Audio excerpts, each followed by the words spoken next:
Good afternoon. Thanks for joining us today. My name is Kate Reynolds, and I'm a Principal Policy Associate at the Urban Institute and part of the project team. I'm excited that we have so many participants today. We hope that you'll find the scorecard to be useful in your work as investors, government officials, community advocates, and practitioners of all kinds. As we speak, states and localities are spending unprecedented amounts of funds on new infrastructure, housing, and economic development projects due to relief funding like the ARPA, state and local fiscal recovery funds, as well as new legislation and funding through the Infrastructure Investment and Jobs Act and the Inflation Reduction Act. We created this tool because we believe it's critical for local decision makers, investors, and community members to have a better sense of how proposed projects align with local needs and what types of benefits or harms those projects may bring. We know that one tool or one social impact score does not provide all the information that one needs to determine social impacts of a local project. But we hope this can be a helpful piece of the puzzle and one input alongside meaningful community engagement and other local factors. We have great content today and inspiring panel of speakers. So I'll turn to a few housekeeping notes and then we can dive right in. The event is being recorded and the recording will be posted online afterward. You can find speaker biographies and slides online at the same link. To hide captions or adjust settings today, use the live transcript button. As a note, all participants will be on mute today. If you have questions, we'd love to hear them. Please type your questions and comments into the Q&A box at any time, and we'll be moderating those questions. And lastly, please engage with us online using the hashtag #LiveAtUrban. Okay, so today we'll go through 4 questions and then pivot to a panel with a range of practitioners about how they envision using the tool in their daily work. We will discuss how we created the scorecard, how we built it, how it works, and how and by whom it can be used. For simplicity and brevity, we'll be using slides and a short video rather than going through an interactive scorecard, but we encourage you to test it out on a project after the webinar.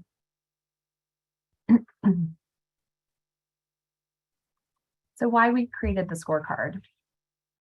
We repeatedly heard concerns from a variety of stakeholders who make funding decisions around new developments that they lacked good data to guide them. In particular, we heard a desire from community leaders and members to promote projects that had the potential to bring benefits or positive social impact to their neighborhoods, but that it was often very difficult to know specifically what benefits or harms a project could bring.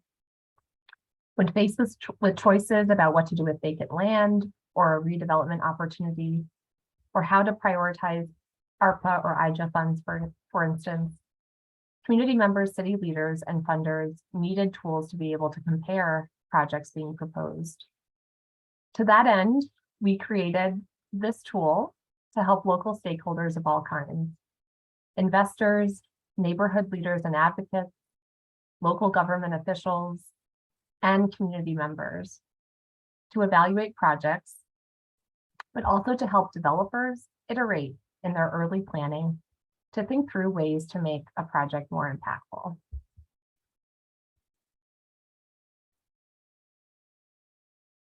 So many of you may know that the scorecard was originally created as a beta tool in 2020. At that time, it was called the Opportunity Zones Community Impact Assessment Tool, and was specifically designed to address the lack of reporting mechanisms in the Opportunity Zone incentive.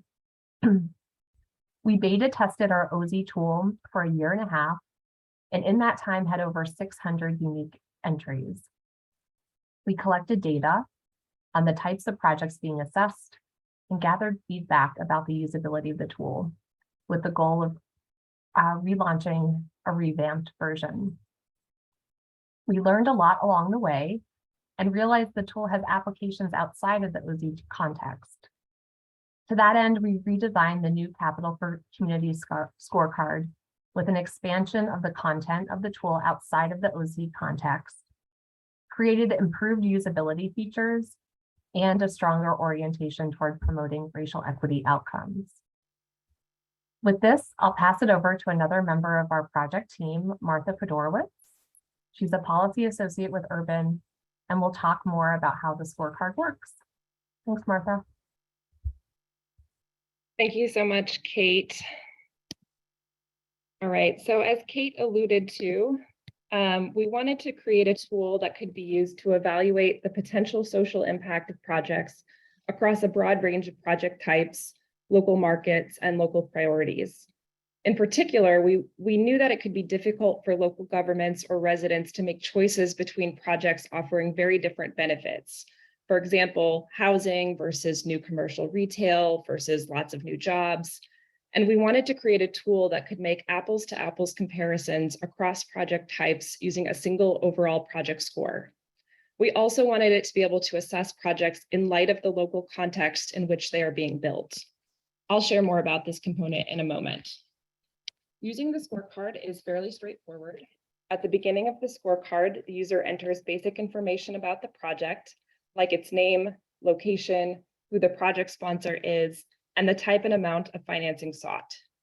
Next, the user selects from among 4 project types: residential, commercial, industrial, or operating business, or any combination of those 4, and receives questions to answer that are tailored to that project type. After going through all of the questions, users receive a scorecard ranking their project on a 1 to 100 scale that includes the full set of questions and responses from the tool. Projects scoring 85 or higher are projected to provide strong social benefits that are well aligned with community priorities if the project is executed as described. Projects scoring less than 49 points are projected to be unlikely to provide social benefits and may conflict with or fail to align with community priorities. The scorecard is automatically emailed to the user along with a link to the user guide where they can learn how to interpret and use results. So after the initial project information section, the scorecard has 7 more sections where users answer questions about their proposed project. In the community goals and priorities section, users answer questions about efforts to involve the community in the design of the project and rank the community's priorities as they understand them. And I'll come back to this piece in a moment. In the other 6 impact area sections, users respond to questions about features of the project related to the social impact areas of accessible high-quality jobs, community wealth building, affordable and accessible housing, environment and open spaces, health, social services and cultural amenities, and transportation and connectivity. So I want to talk a little bit more about this first section, community goals and priorities. In order to create a tool that would score a project based on community needs, we've created the first section of the tool to ask the user, what are the community's goals and priorities, and how do you know those? The first half of the questions in this section ask the user to describe how the project sponsor has engaged the community, and in particular has engaged community members who have historically experienced discrimination or been left out of past community engagement activities. For example, we ask whether they've consulted community-led plans or met with elected officials, surveyed residents, or hosted participatory planning meetings. Projects receive a score based on the strength of these engagement activities. In the second half of this section, we ask users, based on what you learned from these engagement activities, rank the community's priorities as you understand them. The choices being the 6 remaining social impact categories you see on my screen. These rankings determine the weight given to each impact area in the final score. So for example, if someone ranks affordable and accessible housing as being the community's highest priority, but then isn't producing any housing, the project will score lower because it doesn't align with what the community says they need. Now we'll play a very short video to show you what one of these social impact areas looks like. This is the table of contents page in the scorecard where you can see all 7 of the social impact areas. Today, I'm going to show you the community wealth building section. In the community wealth building social impact area, We ask questions about the extent to which neighborhood residents will benefit from the wealth that is generated by the new investment. For example, the first few questions ask whether the project is owned by women, people from historically underrepresented racial or ethnic groups, or by people who are economically disadvantaged.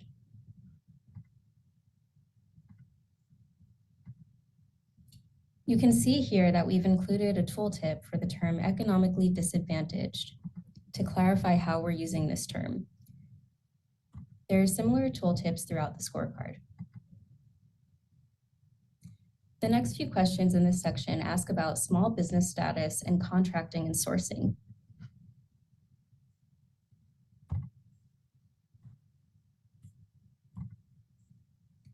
There are a few questions about whether the project will incubate new entrepreneurs or have an employee stock ownership plan.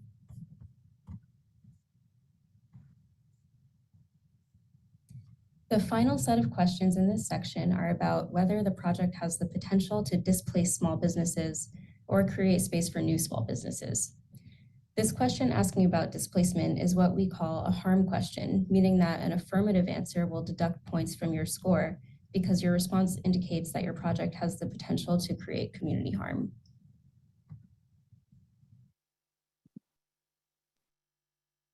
So hopefully that video gives you a little bit of a taste of how the scorecard works, but we definitely encourage you to test it out yourself following the webinar. So just a final note before we go to the panel. So the tool was designed with several key user groups in mind. Project sponsors can use the process of completing the tool to solicit input from residents and community-based organizations and make improvements that respond to community needs.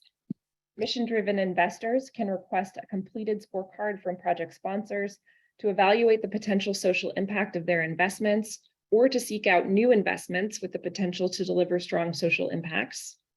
Local policymakers and public officials can request a completed scorecard to decide how to direct public financing and incentives to projects that are likely to advance community priorities and deliver positive social impact. And community-based organizations can request a completed scorecard as a condition of providing community support for a project, use the tool to negotiate a community benefits agreement, or call on local officials and potential project investors to require project sponsors to complete the tool. So with that, I will turn it over to Brett to facilitate the discussion with our panelists who represent these 4 user groups.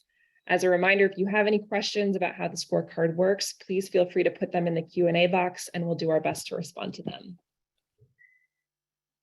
Thanks, Martha, and thanks everybody for joining today. So good to have you with us, and so excited to welcome our panelists to our virtual stage. So you guys can go ahead and come on video, and we're going to have a good discussion about what it is that you're active in communities, how it is that you're coming at that from a prioritization standpoint, and how you've intersected with the tool or see a need for it as you are working, and what else is the need out there. So looking forward to the dialogue. So where I wanted to start us off is we have, been facilitated really through the pandemic of a lot of new federal funding sources for investment, in some state and some local, or at least they're administering them.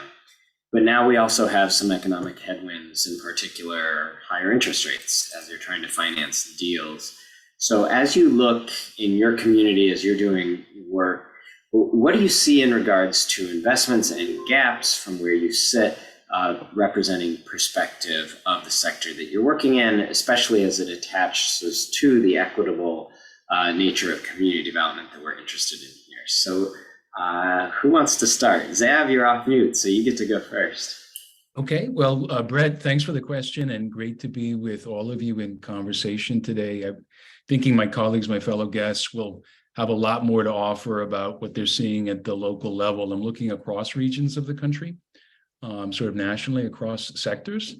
And I'd observe this. I mean, I think we're seeing a kind of layering of different kinds of monies sort of hitting the system right now, public monies, that is, from the American Rescue Plan dollars, which were, sort of most immediate to program and in some sense most flexible, to the bipartisan infrastructure law, which will be spanning out over several years and has over 400 programs in that one bill alone, to the climate bill that passed this summer, which likewise will be spending out over years and years. So we're seeing things kind of hit the marketplace and hit regions or localities at different speeds, with different timeframes for planning. Some programs which are very new, think of something like EV charging infrastructure, right? We've never ever had really a major national investment in these systems. We've only had private investors so far.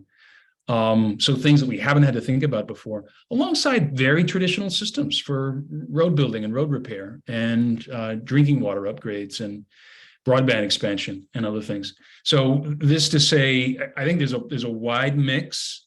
Looking forward to, what my fellow guests have to say on this.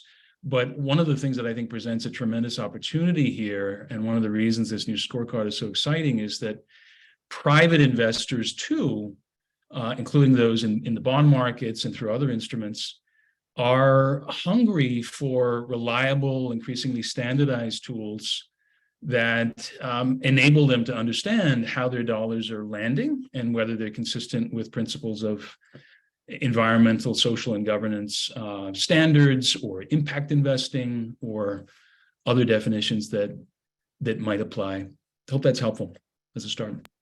Terrific. Yes, it is. Lisa, let's go to you.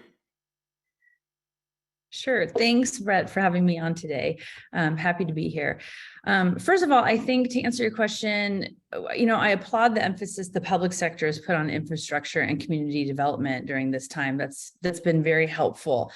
And actually, I should take a step back with regard to Revitate and who we are and what we do. We are an alternative asset platform. We focus on real estate, consumer products, and sports with a thread of social impact throughout. And we may be familiar to you.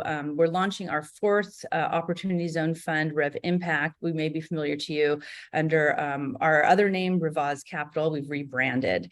So I've been working with the tool for a number of years now with OZs. So as we look at investing, then I think the pre-development phase has been difficult during this time. There are a number of things that would make a difference, but as we look at returns for our investors, but things right now are just not making sense with the way the economy is going. So we just don't have a lot of the money to take the risk to make some of these projects work. We still need government. We still need government and philanthropy to help de-risk some of these projects. And I think the other thing to point out is the language that we speak, bringing together the private sector, bridging the gap between private sector, government, and communities, so we're all speaking the same language with regard to lifting up these communities. And I think that one way we've approached doing it is with our Social Impact Council, which, Brett, you are a member. Thank you for that. We have representation from think tanks, from government, a couple former mayors across the country. We're multidisciplinary, bipartisan, and we also have a couple ex-athletes like Josh Childress, who grew up in Compton and is now in development as well. So we're trying to get cross-pollinate, speak the same language, and learn how to work together so we can move the needle forward during these challenging times. Great, thank you. Adriana, do you mind going next for us? Yeah, absolutely. Thanks so much, Brett. So for us, I think, so we are a neighborhood trust, and so we're deeply rooted in the neighborhood, really thinking about how communities are looking at private development and public development taking place in the neighborhood. And we are really seeing the scorecard as an opportunity to open dialogue and to think about community benefits agreements. And I think, the last few years, and then now we find ourselves in the rising interest rates, it just makes development that much more challenging. And much to Lisa's point, the pre-development phase is taking even longer for most projects, which I think, can sometimes be beneficial to neighborhoods because it gives us an opportunity to have the dialogue and the discussion that sometimes folks rush through. And so it's giving it the time that it deserves. And something that we are hoping to utilize moving forward in the scorecard is to really have that conversation centered in something that is metrics based, right? So we're using the same tool across all the developments, both happening within the Kensington Corridor Trust, but in the neighborhood more broadly. And I'm hoping that more private developers who are coming into our space and into our neighborhood will also pick it up as a tool to evaluate against and to think through the impact that their project is going to have, and particularly some of the more harmful things that I think the scorecard can help to tease out that perhaps are not top of mind for them when they are doing that development. So we're really hoping to see it as a tool, both for ourselves, but for the folks who are also doing development around us. I think many will know, but not all. Can you just tell everybody for their benefit, what is a neighborhood trust? And Absolutely. Yeah. Yes.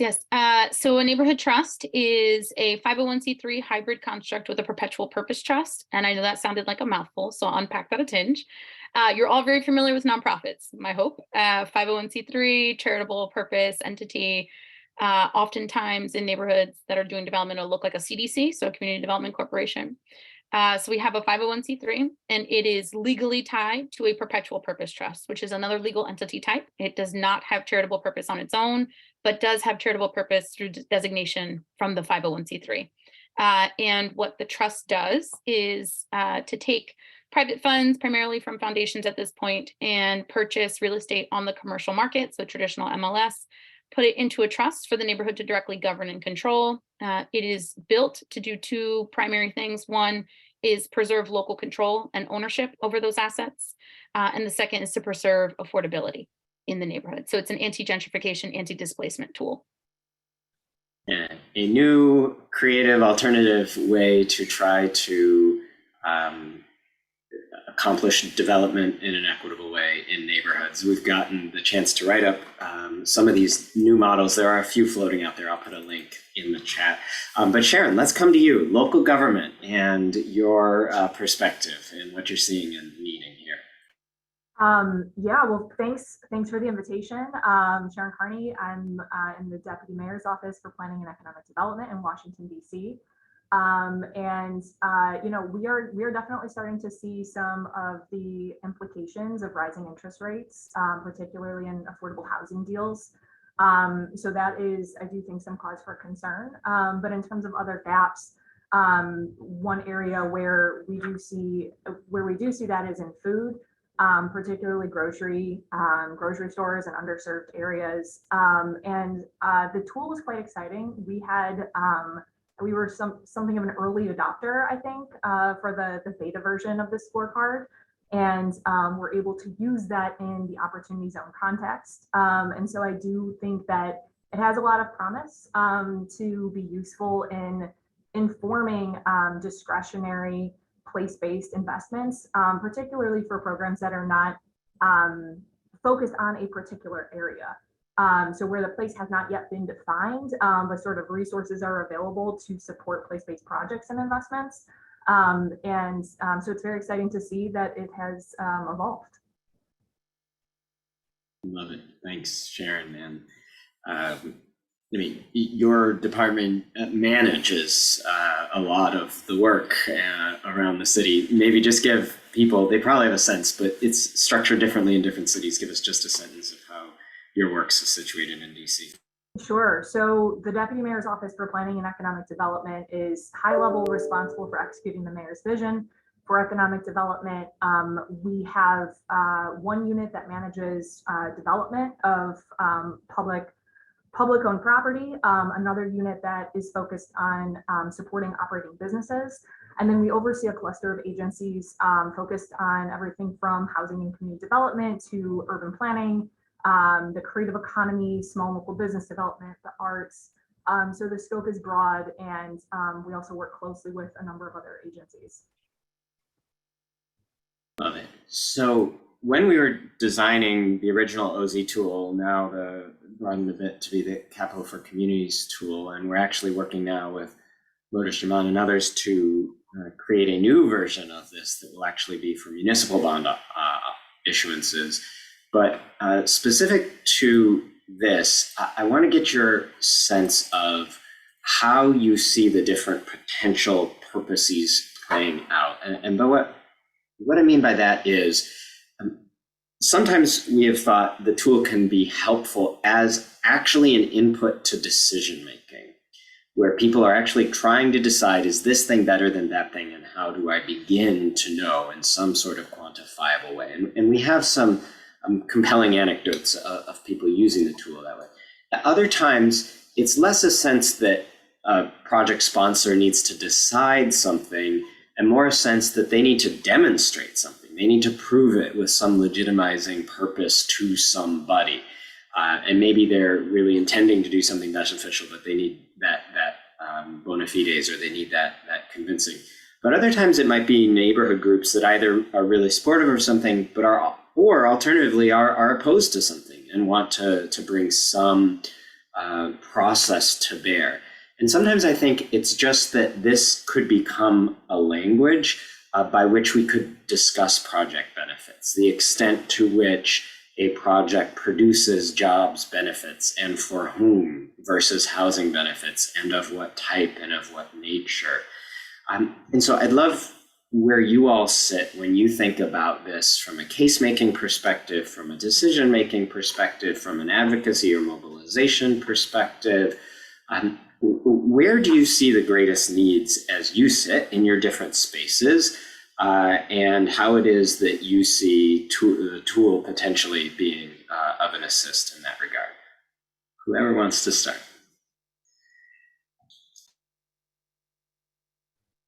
Well, I'm happy to start, and maybe just for background, I'll share a little bit about how we use the first version of the tool.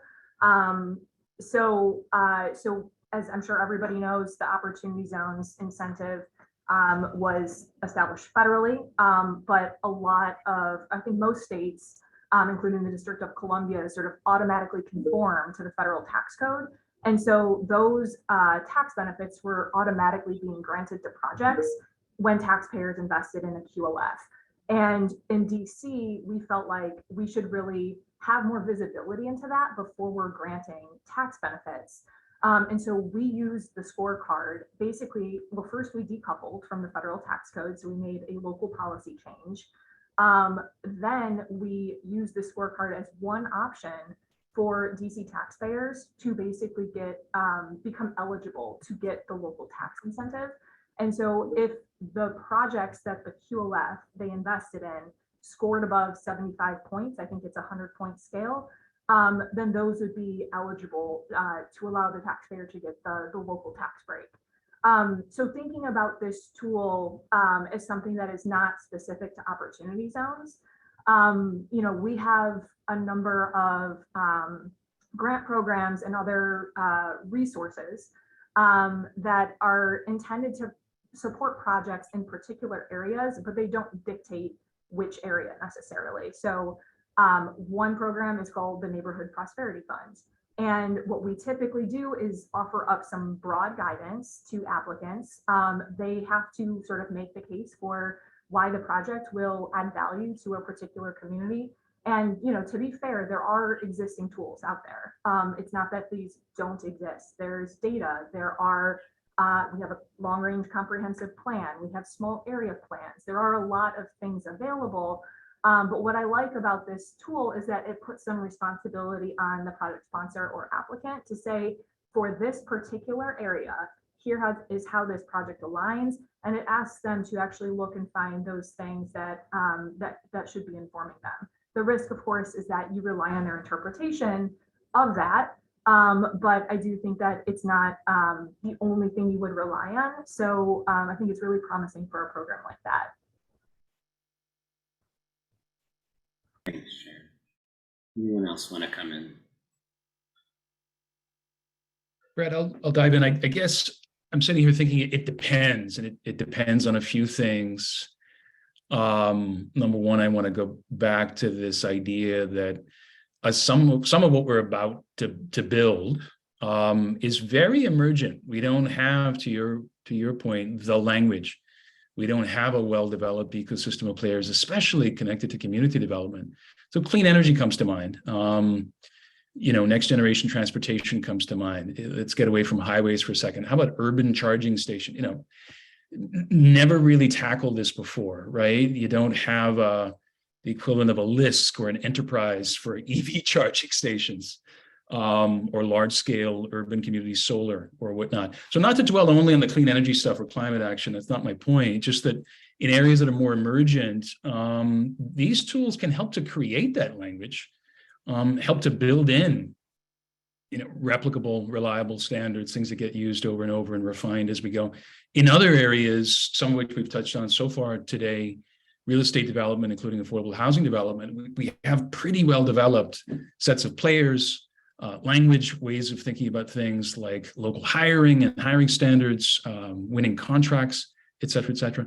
So I think in part it depends. And the last thing I'll say is, I couldn't agree more with the points made in the first round of questions you asked, Lisa, for example, on the importance of pre-development money and stocking the project pipeline, with pro-equity projects that are designed for equity. Huge need, especially in the climate space. We do not have the project pipeline we need. We're not even close. We need to work on that. But in these areas, both the more established and the more emergent, this kind of tool can interact with others, for example, capital plans that speak to multiple projects, or growth plans for entire communities, that try to integrate land use, transportation, climate resilience, and other things, and need to be interacting with these more project level considerations. So I see that as a real opportunity as well. And Zav, just staying with you for 1 minute, you've been working at the federal level around some race equity metrics and approaches and ways of thinking. This is very much at the project level. Do you see synergies there, or a need to further connect kind of projects to programs and agencies? I absolutely see synergies, but we need decision makers to be very intentional, about creating them. And we also need private and nonprofit players to envision those connections as advancing equitable outcomes. So just to give a very brief example, what we've been doing is looking at the state of practice around equity impact assessment at all levels, by the way. In some sense, the federal is the newest in the picture. Local governments have been in the lead for some years now. And I'm just going to say that states have lots of room for improvement. How about that? I'll leave it there. If you think of certain monies that originate at the federal level, maybe some of the DOT monies, for example, to a great degree, decision-making has been decentralized for a long time, especially around the more established programs.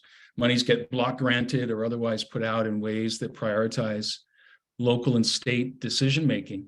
But the DOT and its counterparts at other levels of government can apply equity analyses to entire capital plans, and for that matter, to entire programs, to say, what are the multiple equity impacts of the way we do business, of the way we design competitive grant programs, of the reporting requirements or the data or other disclosure requirements that go out, even with block grant programs.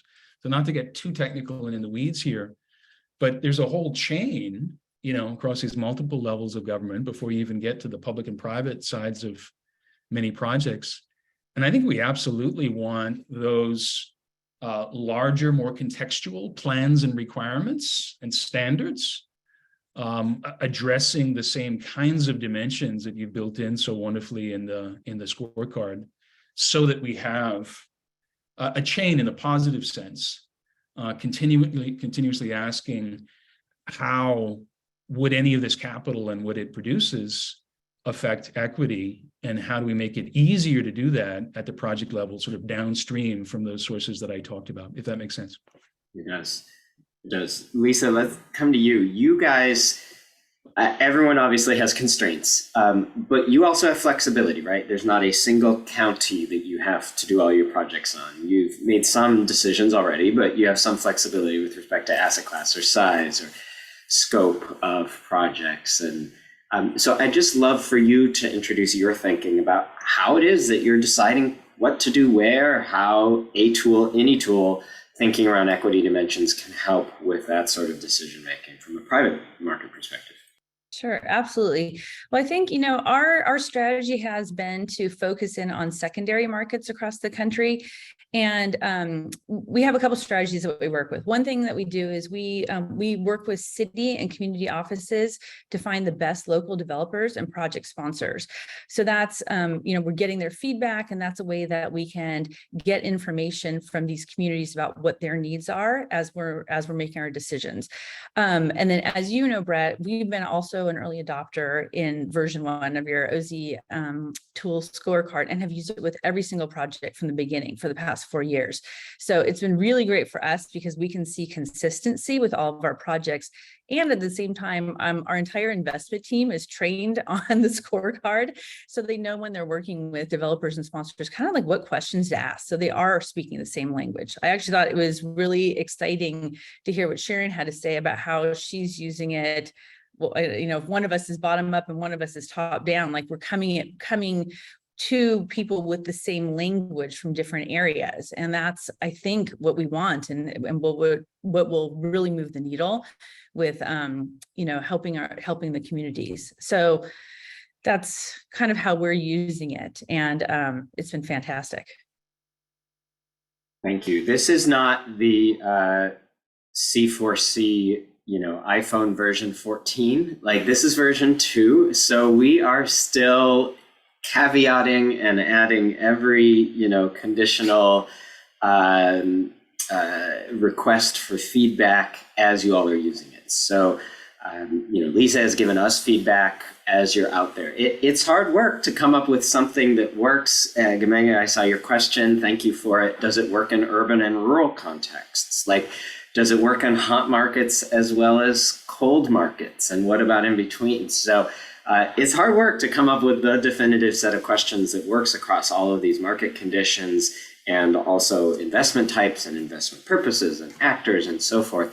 We've endeavored to do that. We've endeavored to think hard about questions that will work in an urban context as well as a rural context, that will work in a hot market context as well as a cold market context. But this isn't the final version or release, is my hope. I don't know if we'll get to 14 or not, but all this to say, specific to Lisa and really everyone here who's joining us, we'd love your input as you're going through the questions, as you're giving us, as you're saying, this is working really well, and did you mean it this way, and did you think about this, and I think you missed this element over here. That's the sort of input that we'd love to receive from you. Adriana, let's go to you next, and I'd love for you to talk a little bit more about your process and as you see it playing out in the locally rooted place that you are, about understanding community needs, defining neighbor needs, how that's attached to, and how you can see that through. Absolutely. Thanks, Brett. So I'll just note, I'll talk to two kind of distinct areas in which we see the application of the scorecard. The first is internally, as I noted earlier, for our own projects. The second is external to other projects that are taking place in the neighborhood, both of which are deeply rooted in community and go beyond kind of us as an entity. And so internally, for us in the neighborhood trust model, so we are governed by residents and small business owners in the Kensington neighborhood. So the folks who live in these communities and have businesses in the communities are the ones who are deciding what KCT is acquiring, what we are developing and with whom, and then most importantly, how those assets as they're being brought back online are beneficial to the broader neighborhood and not to just smaller subsets of the community. And so utilize something like the scorecard, much to Lisa's point, allows for that continuity across projects. So it allows us to see, when we did a project in 2020, what did that look like? What were the outcomes there? When we do a project in 2025, utilizing a scorecard that I'm sure is still evolving, but utilizing very similar metrics across time, whether we're in version 2 or version 14, will allow us to kind of see the same and similar data sets and data points. And I think one of the ways that we see it useful beyond just the planning is also the check, right? So it's an accountability tool that we also see could be utilized and implemented by the neighborhood to hold us accountable as an entity and say, you said that this project was going to do X, Y, and Z when we talked about it, when we planned for it, when we really clearly articulated what our needs were as a neighborhood. The project's been online for 5 years and Y and Z were not met. And so how does KCT adapt and accommodate to make sure that we are meeting the outcomes that we are set out to build and to make sure are enduring and perpetual as is part of our work. So that's on the internal side. So it's both for planning and conversation to make sure that the work is captured and to make sure that we are holding ourselves accountable. Externally, I think it's a very different tool set that we would utilize the tool for. And that is, I think, twofold in that too. It's the pre-development phase, right, which is taking longer and hopefully allows for more conversation time between private developers who are bringing projects into the neighborhood and the folks who have lived there historically. But two, I think it can also be an accountability tool on that side as well. I will say, and just note that I think generally, by and large, particularly in Philadelphia, getting community benefits agreements has been challenging. And I think there are a lot of neighborhoods beyond Kensington that have fought for them in various projects, oftentimes not successfully. And so hopefully this is a place that's rooted in data and metrics that folks will be willing to come to the table and have a conversation around a community benefits agreement that's not just folks saying what is important to them, but rather rooted in much larger research and something that's being implemented nationally. And so I think it just kind of holds a gravitas, if you would, when the neighborhood is coming in and saying, this is what's important to us, here's why. So I think hopefully it's a conversation starter, but I think most definitely it's an accountability tool. I think on the accountability side, with private developers specifically, who may not be as committed to the social impact or to the positive outcomes that something like the neighborhood trust would be, the accountability I think will be more challenging, but I don't think it's impossible. And I think having this tool set in the scorecard, which is rooted in those early conversations, makes it easier to have that dialogue in the long term for the accountability set. But I will note, I still think it's going to be challenging. I think it's something that's been challenging historically, and I don't think that challenge is going to go away, particularly as we're seeing so many changes in the market, so much speculation in neighborhoods like Kensington. Awesome, thanks. We've gotten a few questions so far, more than a few, but if you have questions, put them in the Q&A and we will pull them into the conversation soon.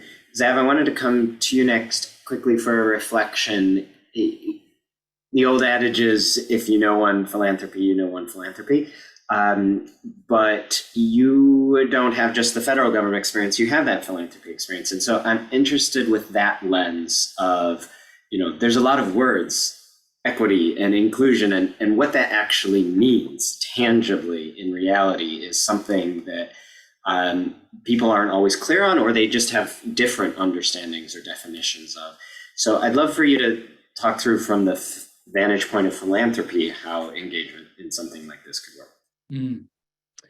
A couple of things come to mind, all of them extremely positive and timely and in fact urgent. One, I think philanthropy in general is struggling in some sense in the same way that the public sector is struggling, and I mean in a good sense of struggle now, with delivering on equity or operationalizing equity. So it relates to your point about having different ideas or needing to ground, concepts and goals in the specifics of projects, of things that will happen and will pose trade-offs, right? And perhaps pose some unknowns, that kind of thing. So philanthropy very much faces that, and there are philanthropies that focus their work more on policy advocacy and grassroots activism, which is tremendously important. And there are others that focus it more on things like using data-driven decision-making to improve the way government works, or wanting to fuel, meaningful community engagement work. It's something that philanthropy has supported on and off, frankly, since the 1960s, especially since the birth of community development. And I would say in that latter regard, one of the reasons tools like this are so important is that if you ask the question, how can all of us support community voice and center it, as we say more and more? Well, it's really important to be able to finish the thought, center it in the context of what? Apply community voice to what exactly? And hopefully one of the answers to that is meaningful stakes, concrete levers, resources that are at stake that are going to flow and could be used in one way or perhaps a better way, thanks to tools like this. So philanthropy is very much sort of caught up in that moment. And I think is valuing and turning more and more to these kinds of tools that bring the big concepts down to ground in the best sense, but candidly is also wrestling with related questions that I think concern all of us, like public sector capacity, the capacity to deliver effectively, to think about projects and capital plans and growth plans in new ways, to bring new talent to the public sector and support new kinds of conversations. Not something that's going to happen overnight, obviously, but this is an amazing moment of opportunity given the public resources flowing. And the public sector alone needs stronger capacity, more nimbleness, needs to be less allergic to conversations about creative community engagement, collaborative governance, things like that. So philanthropy is interested in one way or another in all of those elements, Brent. Super helpful. I'm just going to tick off a couple of questions that we got that are a little bit more of the technical nature, and then we'll come back to Sharon from more about local government. But one question we got is, can we speak to the confidentiality of the data entered? And a choice we made is that we will publish the scorecard to the person who entered the information, and it will be up to them to publish the scorecard results. That's in part because some people are testing things out multiple times early on, and projects are not always baked, and we actually wanted the tool to be available at an earlier stage as things are getting figured out. But that doesn't mean necessarily this is the project, because they might be trying another scenario. So that is to say, it will spit out through an API a PDF, and that can be published, and it has all of the answers to every question. So all of this can be made publicly available, but it's not something that we put on our website. And so in that sense, all the information entered is confidential to the person entering it. Another question that we got is how it is that the data will be analyzed. And again, similarly, we will have the underlying data and can produce some summary analysis, but all of the individual data and analytics really are going to be up to the users. And it could well be, and this is a scenario that I think is really interesting, is multiple parties could be filling out the tool for the same project. And to the extent they disagree about the project benefits, all of a sudden they have the ability to talk through that disagreement with respect to very specific and tangible components. And the next question we got is there a cost of using the scorecard? And that answer is no, it's available for free to use. Okay, so Sharon, I'd love to come to you next. You're obviously not philanthropy, but you do have people approaching the city all the time that are looking for money or other accommodations to do their work. And there's obviously a lot of inputs that go into that process and decision-making, and it doesn't all sit within your agency's control either. But I just love your thinking as you begin to shift, as we move towards potentially systemizing some of this. Obviously, you guys took a very big step of saying OZ benefits to conform, like there's actual money there that's attached to it. We'd just love your perspective on, is this something that other cities can do with their DHCDs or with their even potentially HFAs or other, and maybe adaptions would be needed, but are there other models that local government could explore? Well, let me just underscore everything that Zav said about public sector capacity. It's like true. I mean, when I started this job in late 2019, we had a $40 million operating budget. The last 2 years, we've been like 140, 160, like just crazy infusion of federal money. And it has to go fast, and there's lots of scrutiny, and making investment decisions in intentional, data-driven, community-informed ways is, it takes a lot. I will also say we've got a lot of open positions. If you're interested, demped.dc.gov. It is an amazing way to have impact. So that aside, yes, I think that there are opportunities for jurisdictions, for agencies to use a tool like this. I do think it also really depends on the use case. There is not a dearth of resources for evaluating investment decisions. In DC, for example, I mentioned that we have many existing plans, much of which is required by law to be sort of the underlying foundation of development projects. We also have a lot of we have an advisory neighborhood commission system where elected representatives of neighborhoods, their views are given great weight in decisions. It's not a perfect system, but it is one that empowers communities to have voice. But I think that the most important thing is sort of realizing that the scorecard is a somewhat generic tool. and there's real value in that in situations like I was saying before, where it's a place-based investment, but it's not that the place has been identified yet, so it's like if somebody is saying, I want to go in this place and do this thing, what should they be taking into account? It gives them some flexibility. But if you are in a situation where you've got a very particular funding source and a very particular location or objective, your scorecard may be different. Your rubric for evaluating whether or not to make that investment may not need to include all of those other things, and it may need to include some other factors.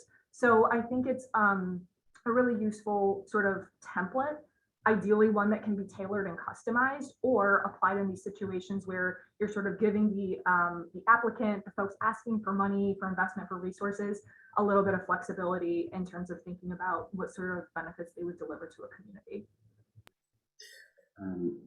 One quick question for Lisa, and then we're going to come to Adriana. Lisa, we got a question in the Q&A that said something around, well, but does this help me understand the financial feasibility? And I would say the answer is no. You're doing all that underwriting separate. This is a social underwriting process. But could you just add any clarity there? Yeah, I mean, I should say, at Revitate, we are for profit. So our number one priority is our return for our investors. However, we take social impact into consideration. So when we sit in an investment committee, we're looking at our preliminary scorecard as one of our considerations. And so it does not solve for financial at all. That's up to the investment committee as we look at the project.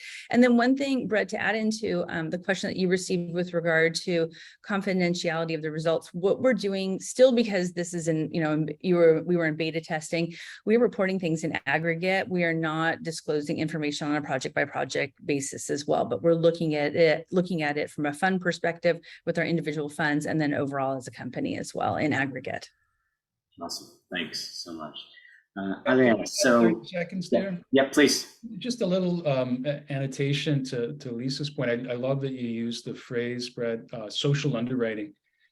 Just to point out, I mean, as we all work together to kind of grow the ecosystem of use and understanding and how these different tools, work together and get applied as major funds flow. I mean, I think it's worth stressing, and we see the investment world just really beginning to respond to this, that doing social underwriting, understanding certain kinds of social risks as mattering ultimately for the financial bottom line too, that is a game changer. It's not simple.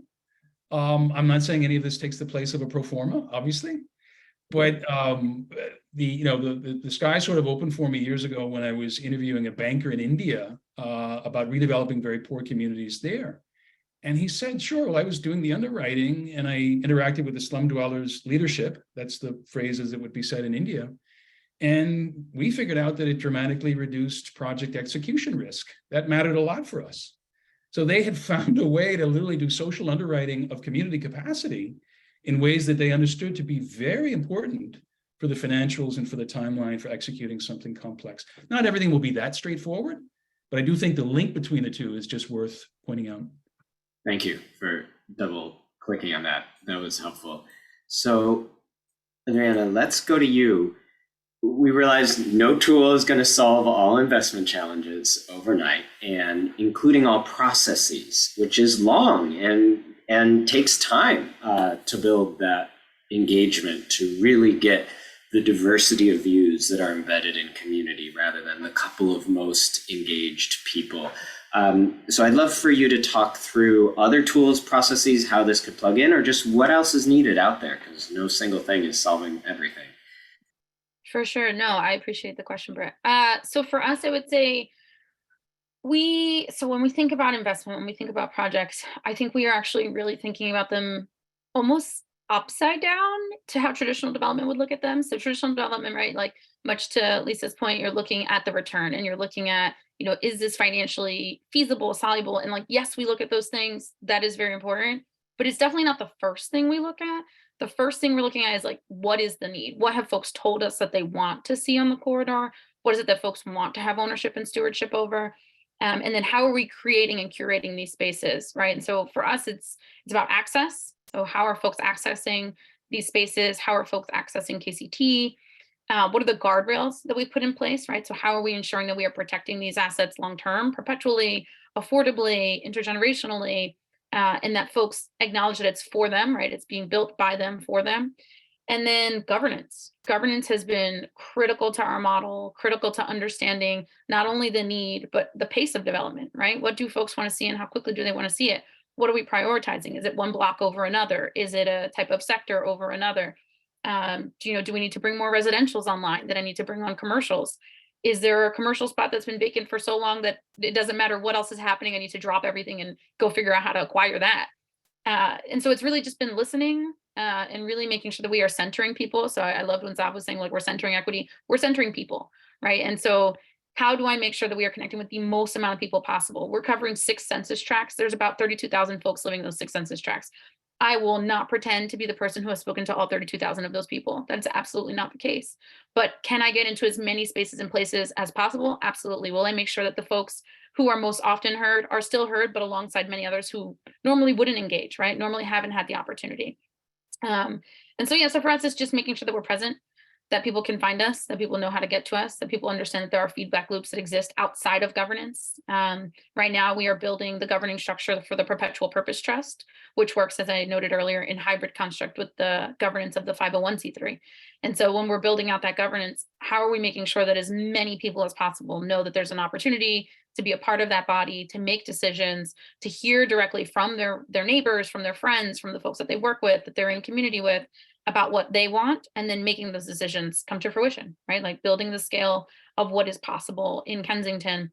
And then the last thing I'll just note quickly is that as we are looking at the model as not only a governance tool and a community making tool, it is also a tool for replication and scaling. And so when we're thinking about the neighborhood trust model in Kensington and the investments that it's making, we're also thinking about how it could work somewhere like Washington, D.C. or Baltimore or other places that have seen significant and quickly moving private development that has left communities out of the conversation, has not centered them as people, has not centered them in their equity or in the development and their needs. And so, yeah, I would say those are some of the ways. But, financials matter for sure, but it's definitely not the first thing that we're occupied or concerned with at the KCT. Thanks so much. So we're closing in on time, and I want to give any of our panelists the last chance to reflect on from where they sit, from where they're going, what they need, what can be a resource for them, or any closing reflections, and then we're going to wrap. Anybody want to jump in with anything else? Or no pressure if you don't have more to throw in. Sam, okay. Brad, well, thank you for the opportunity today, and it's just great to be with my fellow panelists. I think my last thought for everybody would just be one of appreciation. Appreciate that you guys have called this a 2.0, encouraged experimentation, lots of feedback. I think this is a really incredible moment. The stakes are high. I think we're all conscious of it, but it is really exciting that we are having new kinds of conversations. It doesn't just mean scorecarding, I think, in the way this tool lets us, but asking questions like, how would a project contribute to human well-being? Adriana, to your point, centering people, not just the concept of equity, and the different drivers of well-being, things like not just access to resources, but shame-free access to resources, feelings of identity, security, belonging in public spaces, things which, by the way, are measurable, but which have not exactly driven our conversations about the built environment in this country, who it's for, how it's made, how it's produced, how it makes us feel, how it supports us in our lives. So the fact that you've created this and it has a modular quality to it and can grow and people can experiment is a tremendous contribution. So thank you. Thank you so much, Zav. And yes, for improving even more in those ways. Lisa, Sharon, anything you wanted to close with? No pressure. All good. Okay, thank you so much for joining. Thank you all for participating. Love to keep in touch, especially you panelists who are, we hope, going to be frequent flyers, but hopefully all of the participants as well. So thanks so much for your time. Recording will be available on the website if you want to catch it or share it. Thanks. Thank you. Thanks.